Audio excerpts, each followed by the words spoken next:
मंडळी, मी स्वाती तुम्हा सर्वांचं स्वागत करत आहे माझ्या यूट्यूब चॅनलवरती। तर मी आज तुमच्याबरोबर संध्याकाळचं रुटीन शेअर करणार आहे। तर आत्ता वाजले आहेत 5। पहिले मी चहा ठेवून घेते आणि नंतर स्वयंपाक करणार आहे। तर संध्याकाळच्या स्वयंपाकामध्ये मी छोले चपाती भात बनवणार आहे आणि छोलेची रेसिपी मी तुमच्याबरोबर शेअर करणार आहे। तर चला मग असंच व्हिडिओला कंटिन्यू राहा।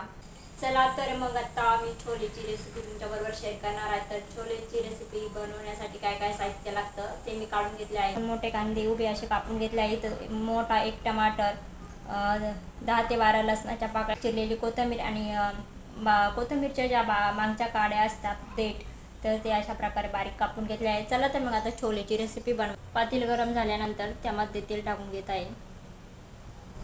चिरलेला कांदा ब्राऊन रंगावर येईपर्यंत कांदा चांगला परतून घ्यायचा आहे। ब्राऊन कलर परतून झाला आहे आणि यामध्ये आता टमाटर टाकणार आहे। टमाटर टाकत आहे। टमाटर एकदम मऊ होईपर्यंत चांगला परतून द्यायचा आहे आणि लसूण पण टाकत आहे। कोथिंबीरच्या काड्या जे बारीक मागचे देठ असतात ते कापून थोडेसे बारीक घेतले आहे। चांगलं परतून झाल्यानंतर थंड करून मिक्सरमध्ये एकदम बारीक असं पेस्ट करून घ्यायचे आहे। पातेलं गरम झाल्यानंतर त्यामध्ये 2 ते 3 चम्मच तेल टाकलं आणि त्यानंतर जिरे टाकले होते। जिरे तर चांगले तडतडल्यानंतर जी पेस्ट बारीक करून घेतली होती ती पण टाकत आहे।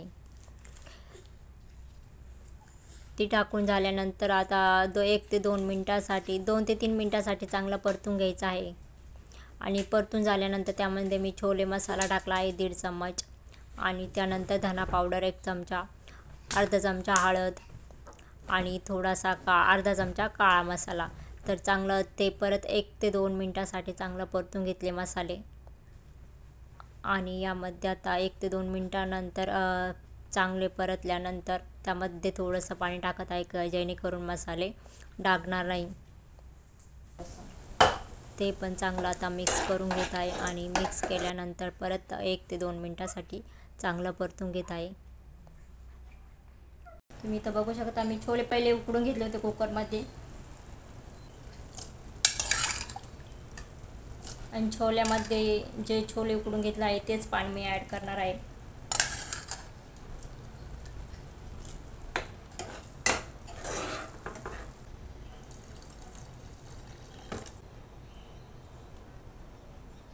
मी ॲड करत आहे कोथिंबीर,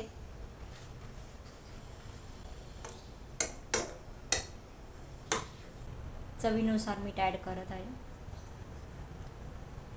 याला आता चांगले उकळी आल्यानंतर गॅस बंद करूया। चला तर मग आता माझा पूर्ण स्वयंपाक बनून झालेला आहे। छोलेची भाजी, भात, चपाती आणि आज आहे चतुर्थी, तर मी आज चतुर्थीचा उपवास धरला आहे। तर मी आज मोदक बनवणार आहे। चला तर मग मोदक बनवून घेते आणि बोलते तुमच्यासोबत। चला तर मग अशा प्रकारे माझे मोदक बनून झालेले आहे। आमचं रात्रीचं जेवण झालं आहे आणि रात्रीचं जेवण झाल्यानंतर थोडंसं आत्ता बाहेर जायचं आहे, ग्रोसरी शॉपिंग करायचं आहे। तर चला तर मग असंच व्हिडिओला कंटिन्यू राहा। जाऊन आलो आहे ग्रोसरी शॉपिंग करून। चला तर हा छोटासा ब्लॉग तुम्हाला कसा वाटला ते कमेंट सेक्शनमध्ये कमेंट करून नक्की सांगा आणि आवडला असेल तर लाईक करा, शेअर करा आणि सबस्क्राईब करायला अजिबात विसरू नका। चला तर भेटूया आपण एका नवीन ब्लॉगमध्ये। तोपर्यंत सगळ्यांनी काळजी घ्या। बाय।